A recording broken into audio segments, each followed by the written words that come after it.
I talk about the politicians, how during election season they show up, let's say, to the black churches, right? Right. And what they do is they shake a few hands, they hug a few necks, kiss a Talking few about babies. Jesus, kumbaya. Yeah, all of that, right?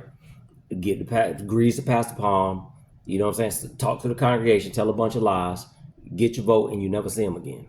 Right. It happens every election season. It's crazy. But there's a lot of false narratives that's out there as well, especially this stuff with these quote unquote migrants, as they like to call them. You know, talking about the food stamps. the food stamp thing. I mean, I cannot believe that people actually are sitting here believing that a migrant, or anybody for that matter, but we're talking migrants, illegal alien, if that's what they're talking about, because they don't really use that term no more, will get $13,000 a month in food stamps. Right. People actually believe in this without going to do the research and not realizing that there's different categories of migrants. They have to qualify. You know what I'm saying? It's all kinds of stuff that goes into it. They ain't just they're giving it out, but they're just not giving it out. You can't walk across the border and all of a sudden you get food stamps and all this assistance. It don't work like that. Right. There's qualifications that you have to meet. But guess what? Watching these folks on the news and watching, you know what I'm saying? They're not telling you that. How they frame it, yeah. Yeah, it's all on how you frame it. But I'll always say this. There's a famous quote that says, Whoever controls the media. Whoever controls the media controls the minds. We just sat and watched Tony graduate from nursing school, right? Right.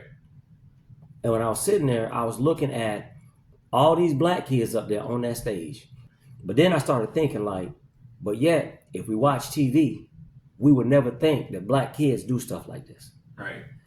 Somewhere in this country, you got a bunch of black kids that just graduated high school, that just graduated college. And I know it's all kids, but I'm speaking of black because the media always shows us in a negative light.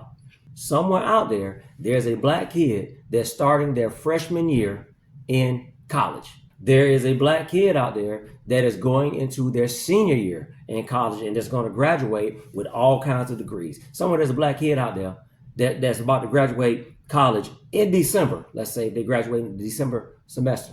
Yes, with a associate's degree, a bachelor's degree, a master's degree, or a PhD. But the media will never show them to you. You know what you're going to see? Them fools over town that's shooting each other up. Gangsters and shooters and everything. Right? That's what you're going to see. Or when they go get in trouble, then they'll put them on the news. They'll never show you somebody like you, Brandon, or Corey. And between y'all, what's that? 1, 2, 4 degrees? Something like that. Between you and your two brothers. There's 4 degrees right there. But the media will never show y'all that. It'll never show us that. Never. Right? But I guarantee you, if you go do something crazy and get in trouble, I guarantee your face will be all over the news. Yeah. It's crazy.